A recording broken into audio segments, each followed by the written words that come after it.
Assalamualaikum warahmatullahi wabarakatuh. Waalaikumsalam warahmatullahi wabarakatuh.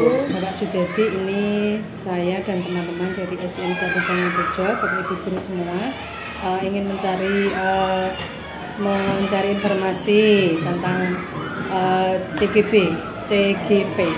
Perkenalkan diri dulu, ini saya Sri Hartuti, wali kelas 4, yang kedua Bu Ayu, guru PAI, yang ketiga Bu Afni, wali kelas 3, Pak Iwan, guru kelas 6, Bu Eni, guru kelas 1, Bu Bida, ini operator sekaligus guru TIK, dan yang ini Bu Muti, guru kelas 2.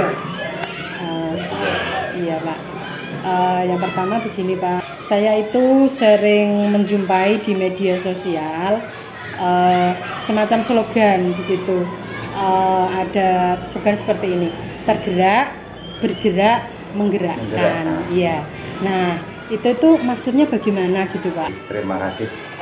Sebelumnya saya ucapkan terima kasih kepada rekan-rekan atas rasa keingintahuannya mengenai program guru penggerak ya. Program guru penggerak ini adalah program yang sekarang ini baru digalakkan oleh pemerintah. Dan kalau kita sering mendengar tergerak, bergerak, dan menggerakkan, itu maksudnya untuk menjalankan program atau pembelajaran yang sesuai dengan program guru penggerak itu kan pertama kita harus tergerak dulu. Tergerak untuk melaksanakan pembelajaran yang baik sesuai dengan filosofi Ki Hajar Dewantara. Sesudah dari hati kita tergerak, kemudian kita bergerak.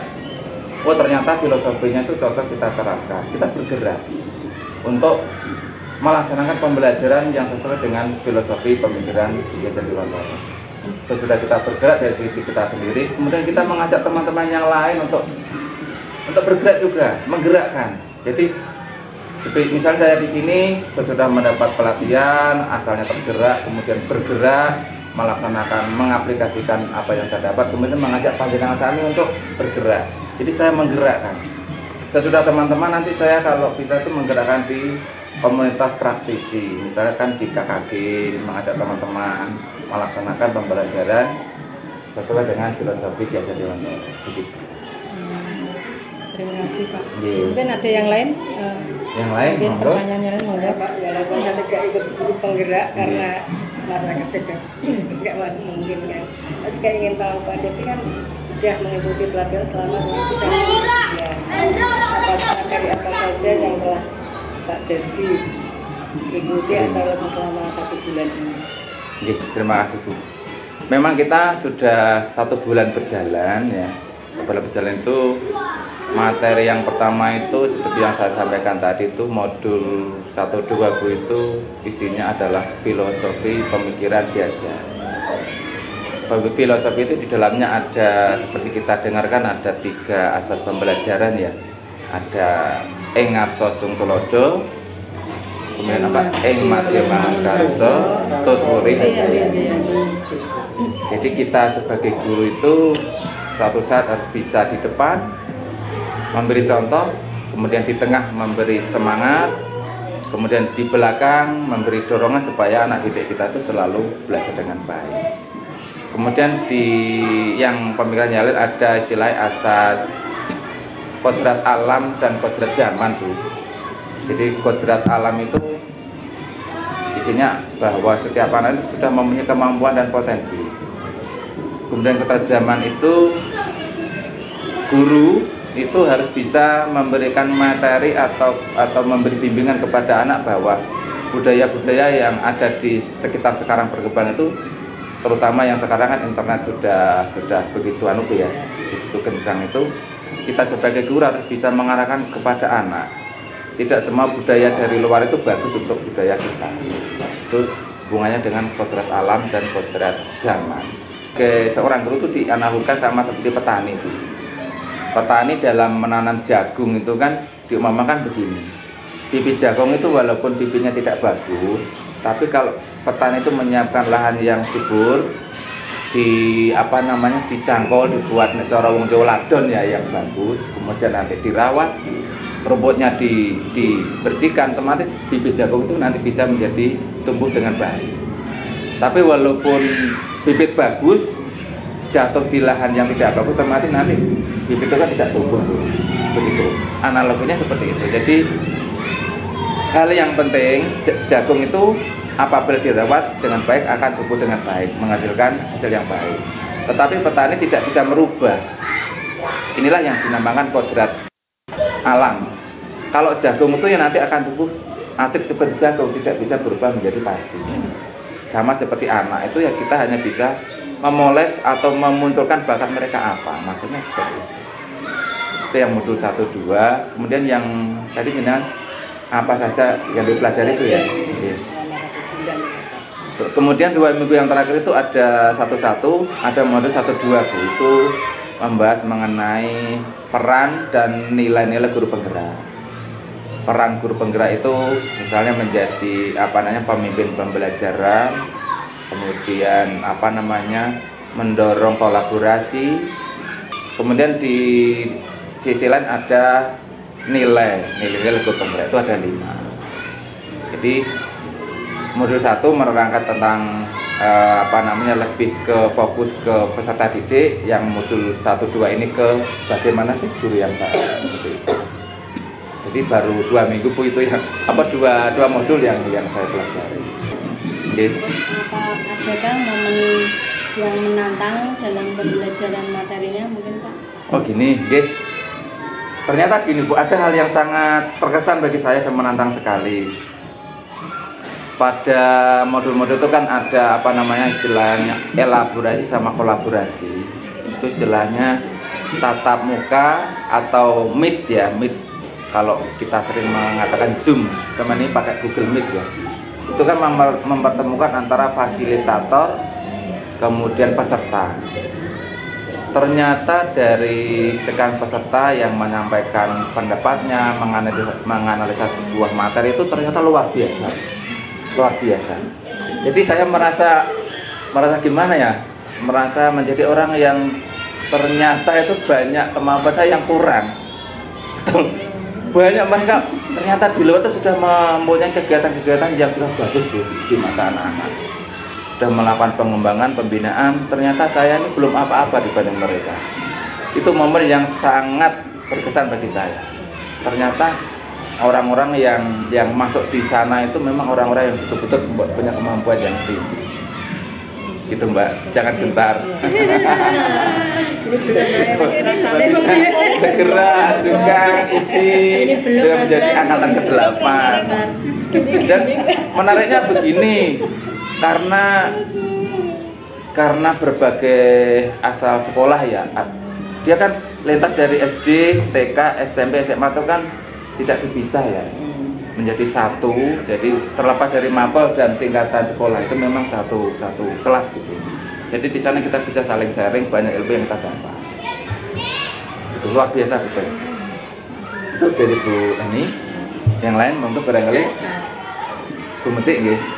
Saya hanya menanyakan kaitannya modul 1.1 sama modul 1.2. Oke, terima kasih.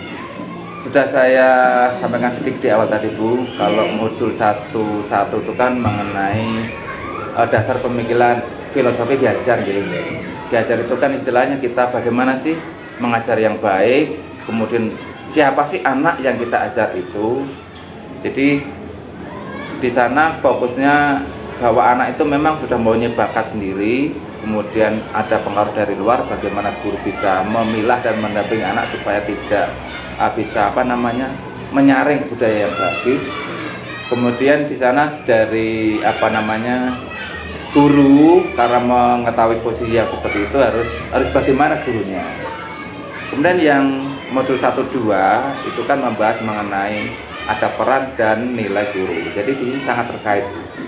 Di modul 2 kita harus melakukan apa, kemudian di modul 1 anak itu bagaimana. Jadi di modul 1 lebih fokus ke posisi peserta didik, kemudian yang modul 2 kan bagaimana seorang pendidik menjalankan tugasnya. Jadi ada porsi masing-masing, peserta didik posisinya seperti ini, kemudian pendidik peserta posisinya seperti ini, jadi nanti bisa kalau kedua modul ini bisa masing-masing dipahami, itu bisa saling mendukung, saling berhubungan. Bagaimana murid, bagaimana guru, kemudian bagaimana murid harus belajar, kemudian di sini bagaimana guru harus menyampaikan pembelajaran. Kaitannya seperti itu. Terima kasih. Tadi kan Pak Dedi sudah mengikuti pembelajaran modul 1.1 dan 1.2. Terus yang ingin saya tanyakan, bagaimana perasaan Bapak dalam mengikuti pembelajaran tersebut? Gimana Mbak ya? Angkat jawab lagi. Akhirnya saya pada kesimpulan begini Mbak. Awalnya saya sebelum mempelajari ini saya menganggap bahwa ternyata apa yang sudah saya lakukan selama ini, yang saya menganggap sudah betul Mbak, cara saya mengajar, cara saya memberi pelajaran itu ternyata banyak hal-hal yang perlu saya benahi ternyata. Kalau awalnya kan kita misalnya ada anak yang melakukan kesalahan, ya itu kan kita beri hukuman ya. Ternyata itu adalah hal yang harus kita hindari. Kita boleh memberi hukuman itu harus ada muatan didaktisnya atau humanisnya. Kita memberi hukuman tapi hukuman yang bermanfaat sehingga anak itu tidak merasa tersakiti. Misal Pak, Misalnya contohnya kan kalau dulu saya di olahraga itu memberi hukuman itu anak saya suruh lari mengelilingi lapangan misalnya 10 kali gitu ya, biar anak itu kapok ya. Kalau sekarang kalau bisa jangan. Boleh kita menghukum misalnya kita minta siswa itu menghafal surat Al-Fatihah 5 kali atau 10 kali atau menuliskan perkalian misalnya. Itu kan hukuman tapi mendidik. Dan pembelajaran lain itu memang banyak ya.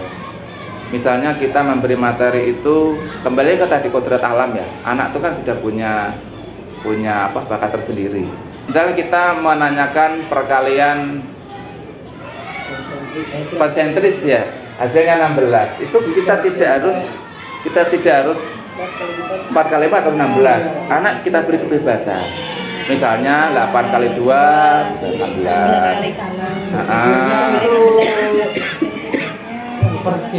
Konvergen berpikirnya. Jadi siswa itu tidak harus ikut cara guru, Pak. Jadi murid diberi kebebasan bagaimana dia berpikir, menggali potensinya, nanti tujuannya sama. Gitu. Di sana ada Pak, pendidikan berdiferensiasi ya. Berdiferensiasi itu adalah pendidikan yang mengakui ke perbedaan siswa. Bagaimana kita dari yang berbeda kita arahkan ke satu tujuan. Ngaten Mbak, baik. Terus lagi Pak, dalam pembelajaran pasti ada peristiwa-peristiwa yang penting. Terus yang saya tanyakan, nilai-nilai apa yang dapat kita ambil dari momen peristiwa penting tadi? Nilai-nilai yang saya ambil begini. Memang perkembangan ilmu dan teknologi itu begitu cepat Mbak, begitu pesat, apalagi kemarin dalam elaborasi dan elaborasi dengan teman-teman lewat Meet itu ternyata apa yang saya punya masih jauh sekali dibanding mereka. Jadi di sini saya akan selalu belajar dan belajar, meningkatkan kompetensi diri melalui pelatihan-pelatihan yang ada. Jadi walaupun nanti secara kedinasan kita tidak diminta untuk mengikuti pelatihan tertentu, tapi kita sekarang kan ada platform Merdeka Mengajar. Itu banyak sekali ternyata pelatihan-pelatihan yang bisa kita ikuti. Kemudian nanti rencana saya itu juga mau selalu aktif di komunitas Mbak, untuk meningkatkan kapasitas diri. Betul Mbak, saya merasa banyak sekali kekurangan saya dibandingkan dengan teman-teman. Ternyata banyak sekali. Itu Mbak, nanti ke depan mudah-mudahan kita bisa saling belajar. Nanti kita saling bertanya bagaimana baiknya gitu. Sharing, kita saling sharing. Ngaten Mbak, kita kira-kira gitu jawabannya ya. Enggak yang lain apa lagi? Terus gini Pak, rencana ke depan itu apa Pak?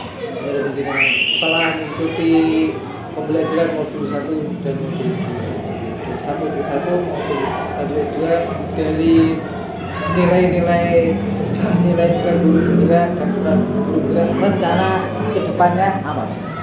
Nggih. Terima kasih Pak Iwan. Memang setelah saya merefleksikan diri itu memang banyak yang harus saya lakukan. Yang pertama tadi peningkatan kapasitas diri memang utamanya harus kita tingkatkan.